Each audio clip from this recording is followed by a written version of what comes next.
What is up, guys? It is Mikey McNuggets. I'm going to be totally honest. It is 4:20 p.m. on Saturday afternoon, the day before Christmas Eve. Christmas Eve here. And I'm recording this video, which you are watching Sunday morning on game day because the gym I go to is only open till 11 a.m. on Christmas Eve. And I got to get a workout in because every time I haven't worked out before a Browns game, they've lost.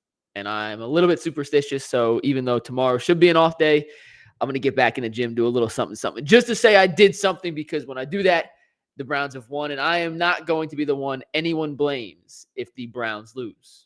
You can blame other people, but it won't be me. It won't be my superstitions. It won't be because I didn't get a workout in. I'm going to answer some questions in a sec. We got about 15 on our YouTube page for this particular video, but first and foremost, I cannot believe we are sitting here on Christmas Eve talking about the Browns not only potentially clinching a playoff spot with a win today, or I guess tomorrow, but you're watching this today, so today. And two, still in the hunt for the 1 seed in the AFC playoff race. It is not inconceivable for the Browns to somehow end up with the 1 seed. I know it sounds a little crazy. They need a lot of help, but I never in a million years, would have expected the Browns to, at this point in the season, after losing Nick Chubb and Deshaun Watson, and we know the list goes on and on and on, to be sitting here with a chance to not only host a playoff game, but compete for the 1 seed in the entire conference. All right, let's focus on Houston now, though, real quick, guys. The injury luck has hit Houston almost as hard, if not harder, than it's hit Cleveland. The only team in the league with more players on IR than the Browns this season is the Houston Texans. Now, their players may not be the same caliber of a Nick Chubb and Deshaun Watson, Jack Conklin, et cetera, et cetera. They may not be in the same positional need, and I'd be honest, I'd be lying to tell you I knew all 18 guys on IR for the Texans, who they were, what position they played, how valuable they were. But come Sunday, take out the IR, CJ Stroud is not playing. It is Case Keenum. Fun fact, Joe Flacco played Case Keenum when Case Keenum was starting for the Texans in 2014. This is 9 years, a rematch in the making. They faced off, Flacco part of the Ravens, Keenum part of the Texans. The game was played at NRG Stadium in Houston, and Joe Flacco won that game. So, Case Keenum won that game, Case Keenum won that game. So, little revenge factor for Joe Flacco, 10 years, 9 years in the making. But there's no CJ Stroud, massive loss. No Will Anderson, who's their second best pass rusher. He was the third pick in the draft this season out of Alabama. Has been a really productive player in the conversation, at least for Defensive Rookie of the Year. And Blake Cashman, their linebacker, who Bull tried to say on Friday was one of the 3 or 4 best players in the game. I'm not saying I would go that high, but it certainly has been an unbelievably productive and important part of their defense. He's out too with a hamstring injury. So the Browns dealing with their own injury issues, not just this week, but in totality on the season. Houston in a similar vein. And if you were to ask me, would I rather have Joe Flacco or Case Keenum at quarterback for this contest? To me, it's a no-brainer. You're taking Joe Flacco. And he has played unbelievable the last 3 games for the Browns. And yeah, the turnovers are a thing. And I do believe that if he continues to turn the ball over at the rate he has through 3 games, he has 6 turnovers in 3 games, 7 touchdowns, the Browns are going to be in trouble at some point in the season. I just don't think it's against a Houston team that's as decimated as they are at the moment. Let's just take a step back and be honest with ourselves. The Browns probably shouldn't have beat Chicago last week. A lot of things had to go perfect down the stretch in succession, to be able to pull out that win. They needed Joe Flacco to throw for more yards in a quarter than any quarterback in the NFL over the last 4.5 decades has ever thrown in a quarter to secure the win. They needed Cam Mitchell, a 5th-round pick, to make a shoestring tackle on Justin Fields in the open field, which does not happen very often, on a crucial 4th down play that got them the ball back. They needed Amari Cooper to catch a pass that at the time it was thrown, everybody in the stadium thought was going to get intercepted, and he turned it into a 51-yard touchdown. They had break after break after break after break go in their favor. And I'm not taking anything away from a win. You win, and that's a testament to Kevin Stefanski, to Joe Flacco, to this offense, to this defense, to the entire Cleveland Browns organization for pulling that out. But I say that all to paint the picture that if you turn the ball over 3 times, It's really difficult to win games in the NFL, and they barely beat a Chicago Bears team that, frankly, isn't very good. So I say all that to say on Sunday, today at 1 o'clock, Joe Flacco has to be a little more cautious with the football. And to me, it's not even the interceptions. That's just part of the Joe Flacco experience. You're going to get the picks with the amazing throws. You don't get the Amari Cooper touchdown without the interception earlier in the game. You don't get that 3rd and 15 fadeaway 1-foot beauty to David Njoku to steal the game without some risky throws earlier in the contest. But when pressure is coming, and Joe, when you feel the pressure, just fall down, protect the football. You were strip sacked against the Jaguars. You were strip sacked against the Bears. I don't believe you were strip sacked against the Rams, but you can't. No, you weren't because he only has 2 fumbles. But you can't fumble. Those are the ones that I think we can clean up as a team. And looking at Houston, they have Jonathan Greenard, who has 12.5 sacks this season, been very productive, kind of come out of nowhere, 3rd-round pick out of Florida. He has 4 games this season with 2 or more sacks. That's more than Myles Garrett, who has 3. Against the decimated Browns offensive line, I think the Houston Texans will be able to get pressure. And I just think it's imperative for Joe Flacco to fight and live to see another day than try to make the impossible happen time after time after time. So I say all that to say I love the Browns in this matchup. I don't have a lot of faith in Case Keenum. I do have a lot of faith in Joe Flacco, but I think the Browns just need to play a better overall game to be able to sneak away with a win compared to how they did it in Chicago. If you play that formula, you turn the ball over 3 times, you don't run the ball well, more often than not, you're not going to win. And that's just a dangerous line to toe as the Cleveland Browns continue to progress on their playoff hunt this year. Before I get to the questions, I got a couple breakout guys to keep an eye on, a couple guys who I think will be imperative to a Browns win later today. I think they have to try and run the ball. It may not come with a ton of success, and that's partly on the running backs. It's partly on the offensive line. Guys, there's not a lot of space for these backs to operate, but I think this is a Kareem Hunt game. Jerome Ford, for as explosive as he can be, and mind you, he has 2 69-yard runs this season, he takes a long time to hit the hole. And when your offensive line's not great, there's not a lot of time to dance around before you have to hit said hole. Kareem Hunt, on the other hand, may not have that same explosive burst and distance speed as Jerome Ford, but at least you hand the ball off to him, and next thing you know, he's plowing his head forward for 2-3 yards and at least putting yourself in a position to not face 3rd and long on a consistent basis. I think it's going to be a big Kareem Hunt game on Sunday. I keep saying Sunday because, mind you, it's against Saturday, but in my head. So tomorrow, today, whatever. Against the Texans, big Kareem Hunt game. The Texans have 2 cornerbacks in Derek Stingley and Steven Nelson, who each have 4 interceptions this season. They're the only team in football with 2 teams that have, with 2 defensive backs, with 4 more interceptions. Meaning, might be some tough sledding on the outside for Amari Cooper, Elijah Moore, Cedric Tillman, and company.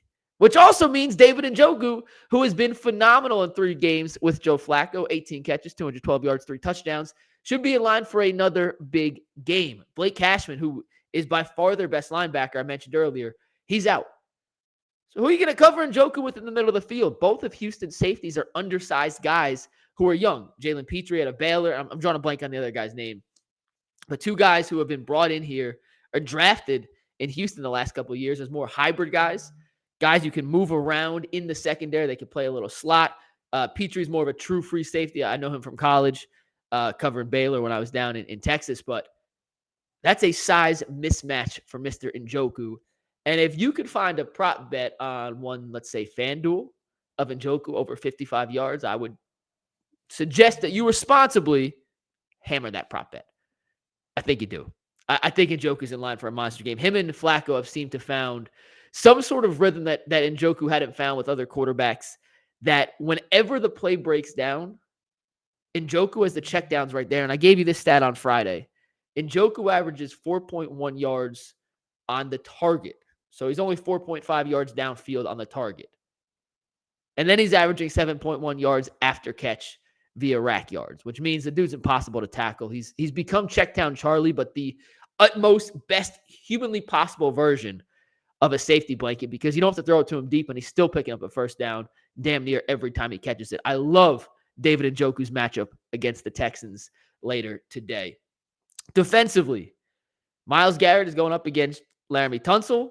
Myles Garrett always has the advantage. The rest of the Texans' offensive line is not too shabby. I can't wait to watch Nico Collins versus Denzel Ward or MJ Emerson, one of the best man receivers, the guys who are phenomenal at creating separation. Another McNugget stat from Friday, he has a 155.8 passer rating when he's going up against man coverage. That's the best in the NFL. And Denzel Ward, MJ Emerson, and even Greg Newsome are some of the better man-to-man cornerbacks in all of football. I don't put Newsome in that category for this particular game because Collins almost exclusively lines up on the outside. And if Ward and Emerson are healthy, Newsome's the guy in the slot. So that's not a knock on Newsome. It's just how the matchups tend to work out with these particular teams. But Collins versus Ward, something to watch. And another thing, I'm 99% sure Anthony Walker's not playing. I wrote down he's not playing. I don't know why I had to second guess that, but Taki, JOK, and if Tony Fields or Diabate, whoever else gets in that third linebacker spot, Devin Singletary had a monster game last week. And it's no surprise that with CJ Stroud out, the Texans ran the ball more. And Singletary's had a weird season. Remember, he got ran out of Buffalo. He was drafted, and he turned out not to be the guy. Well, this year in Houston, he's had a bit of a resurgence, but it's been a roller coaster ride. He's had a couple games where he's been really good. He had back-to-back 120-yard performances last month. Then he goes for like 61, 39, 54. Then all of a sudden last week he breaks out for 179 total yards, 120 on the ground, 49 in the air. And he's the playmaker out of the backfield that you have to be most attuned to. And this is where JOK and Taki come into play. If they can make the Texans one-dimensional and make sure there's no running lanes for Singletary to get through up front. And that falls on the defensive line too, but I'm looking at the linebackers here. I love the matchup of the Browns DBs versus Keenum and these wide receivers for Houston. Tank Dell's out. Collins, very good. Noah Brown's good. They have weapons, but I'll take Ward, Emerson, and Newsome over those three any day of the week and twice on Sunday, especially when it's Case Keenum throwing the ball. So eliminate running, make Houston one-dimensional, and force Case Keenum to beat you. And the more passes he has to throw, the more chances you have for Myles Garrett to rack up some sacks and help him climb back towards the leaderboard. He's actually fallen to 8th in the NFL, tied for 8th in sacks. And he's 3 behind TJ Watt for the league lead. And I'm not going to get into the whole Watt versus Garrett debate. Myles has been better than Watt this year, despite the traditional numbers. But let's get to some fan questions here, guys, as we continue. I asked you guys. I appreciate everyone who asked. I'm going to put my glasses on to read these because I'm blind as a bat. First one comes from Denise Sunset. Will Kevin Stefanski let Alex Van Pelt call the plays on the field for once? Denise, Kevin Stefanski's done a wonderful job calling plays this season. He's working with the 4th quarterback. He's working with 4 offensive linemen out. He's got 2 tackles who have barely played in their careers, and when they have, they've been bums. The running game's been suspect, and I agree that every once in a while he's got a clunker. I go back to the Denver game as one I don't understand. But, hey, Kevin Stefanski's cooking right now. Cooking. And I don't want anyone in the league calling plays outside of Andy Reid and maybe Sean McVay over Kevin Stefanski right now. I would not make any coordinator or play calling changes. And if you think Alex Van Pelt could do a better job than Kevin Stefanski calling plays, given the current circumstances of this team, then I would like a 100-word to 200-word essay on why that is. I don't get the hate on Stefanski's play calling. Everyone wants to run the ball more, but they can't run the ball. So why? There's a running question coming up. We'll get to it in a sec. Next one comes from Elkanduse Kasima, 1184. Not a question, but I hope we play well enough so we don't need Flacco to go off again to win. Hey, they've needed Flacco to throw for all 300 and something yards each of the last 2 weeks to secure a victory. It would be much more relaxing to me on Christmas Eve if we could have a 4th quarter post-game show where it's not down to the wire, Hail Mary, every second counts. My heart rate's going through the roof. I can't sit still. I'm fidgeting. Yeah, it would help us all. But I don't think the Browns are going to have a ton of success running against a Houston defense that is pretty stout. BC Pancake Prod says, can the run game get over 75 yards to help Flacco? What's funny is last week before the game on the TV show for UCSS on the WKYC program, we played What's More Likely. And I said, what's a more likely outcome for the Browns running game? over 200 yards or under 50 yards. And everyone said over 200, even though we don't think it'll happen because there's no way they run for less than 50. Well, they did. And Chicago's run defense is really good. So no takeaway from them. They deserve a ton of credit. The passing game was just more effective. And right now, you don't have a real legitimate A1 running back without Nick Chubb. And you have tackles in James Hudson and Jerron Christian who are not, frankly, good run blockers. And last week with Nick Harrison, with Joe Bitonio out, you had a hard time creating any sort of leverage on the offensive line. The good news this week is you're supposed to get Pochich back. Bitonio seems like a game-time decision, but he practiced this week, so I'm hoping he plays. And if you have Teller, Pochich, and Bitonio on the interior of your line, I do believe 75 yards is absolutely not just a lofty goal, but that's kind of a requirement to win because I do think you're asking too much from Flacco on a weekly basis.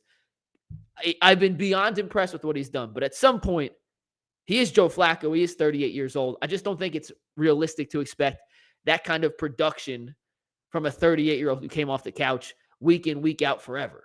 And I'm not saying he's going to fall off a cliff, but, I mean, guys, he's thrown for 939 yards in 3 games. That's the 5th most in NFL history for a quarterback in his first 3 starts with the new franchise. Like, he's going to teeter off at some point because he can't possibly keep up this pace.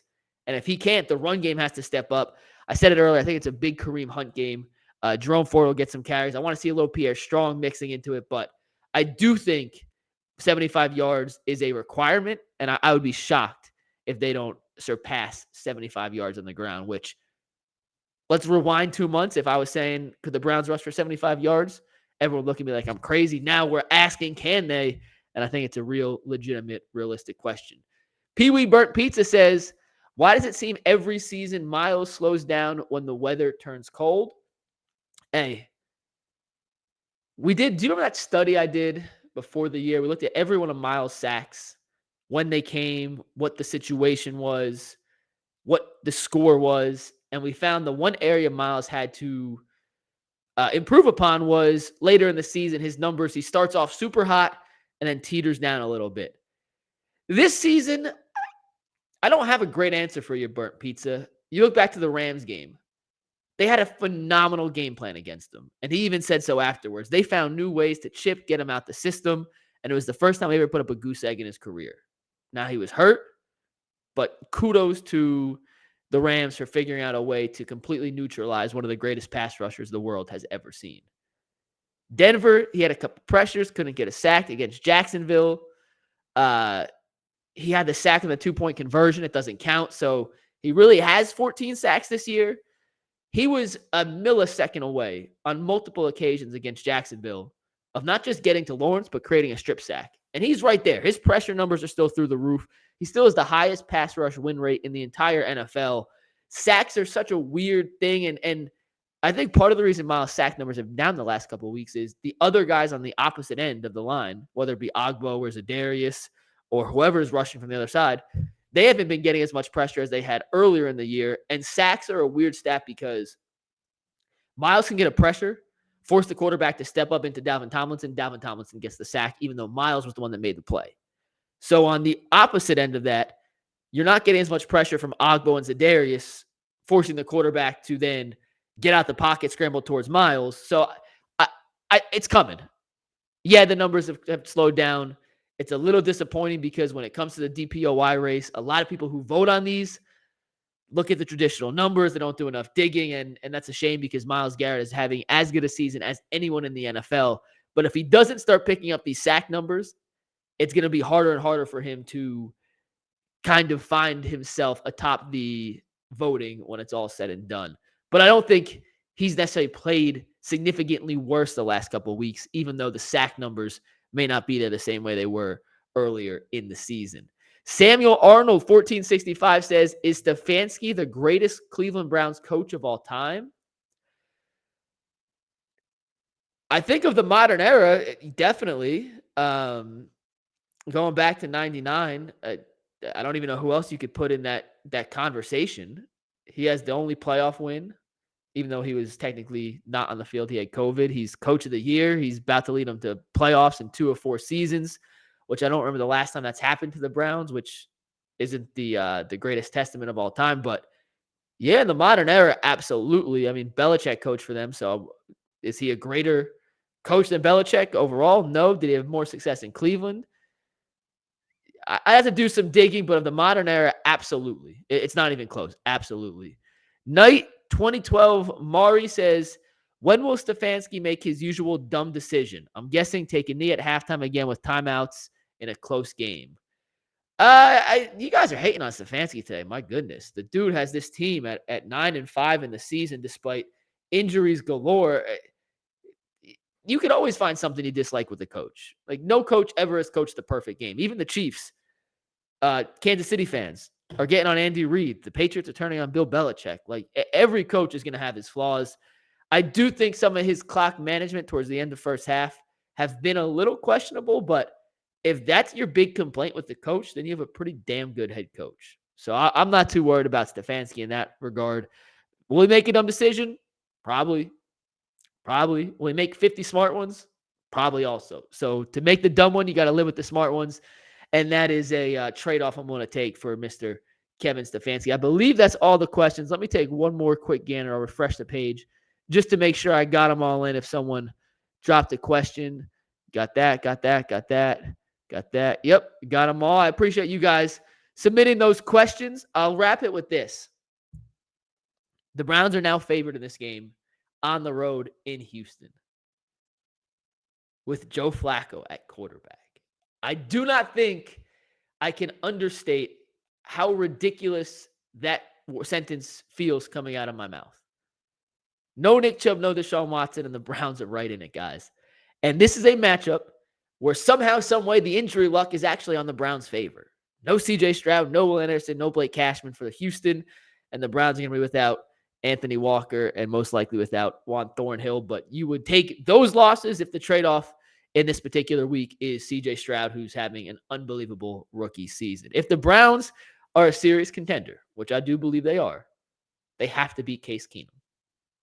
Point blank, period. If the Browns want to reach the heights that I believe they can reach this season, you can't lose to Case Keenum. If the Browns want a home playoff game this year, they can't lose to Case Keenum. If the Browns want a chance to win the AFC North and catch Baltimore, you can't lose to Case Keenum. And if the Browns want to have any chance of being the number one overall seed, getting that elusive bye week when the playoff starts, you can't lose to Case Keenum. At the end of the day, that's how I look at this game. It's pretty simple, guys. Both teams are hurt. Both teams are in the playoff hunt. But one team's fighting for a 1 seed. One team's fighting for their division. And at the end of the day, Joe Flacco has gone out and proven it now 3 weeks in a row that he can still play high-quality football. Case Keenum barely, and I mean barely, beat the Tennessee Titans last week. They get Nico Collins back, I understand, but they're also losing Will Anderson and Blake Cashman. For the Browns, no turnovers. Run the ball a little bit more. I'm not saying we need 150 yards, but just give me 85 to 100. And I think this should be a game the Browns can win rather handily. This Browns defense, despite their home road splits, which you guys can all find, it's pretty crazy. 11 points at home, 31 points per game against on the road. But it's Case freaking Keenum. And if you can't beat Case Keenum, then you fooled us all the last couple of weeks because we have completely overestimated you. So when I look at this game, I see a damn good defense against a not-so-good quarterback.